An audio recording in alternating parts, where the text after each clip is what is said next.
میرسیم به رنگ شهرآشوب 2 دستگاه 6/8. هر چنگ برابر یک شماره. فای سوری هم علامتمون هست، سر کلیدمون هست. لا می می لا می لا می می لا می لا سل سل سل سل سل سل سی لا سل فام فام ره سی لا لا لا لا لا لا دو سی لا سل فام ره 2 3 4 5 6 لا می می لا می لا می می لا می لا سل سل لا. 2 تا آرشه چپ باید داشته باشیم. لا سل سل سل سل سل سل سی لا سل فا ره لا سل سل سل سل سل سل سی لا سل فا ره. میریم تو پوزیسیون. انگشت اول لا، انگشت دوم فاصله سی لا لا لا لا لا لا دو سی لا سل فا ره لا سل سل سل سل سل سل فا سل لا سل فا ره لا. تکرارشو میزنیم. سل فا سل لا سل لا سل فا ره لا سل لا سی لا لا می لا سل سل سل سل سل سل فا سل لا سل فا سل لا فا سل لا.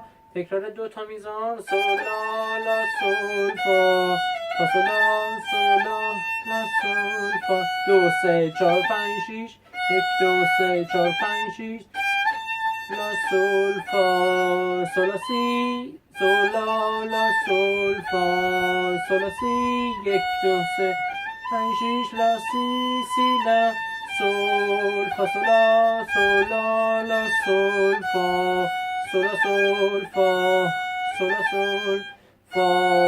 سل سی لا سل فا می سل لا سل فا می فا می ره می لا می. از اول سر هم اجرا میکنم. 1 4 5 6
آرشش اشتباه شد، جابجا شد، ولی سعی کنید حالا حتما تو همه ویدیو گفتم نه این تمرین دیگه آرشای جدا بزنید. بعد که تو دست چه افتاد تو ذهن چه افتاد آرشاشو مثل اون چیزی که کتاب واسه کتابش هم حتما بگیرید تهیه کنید. کتاب بسیار خوبی هست. اگر که سوالی یا تماس بگیرید به کمال میل در خدمت شما خواهیم.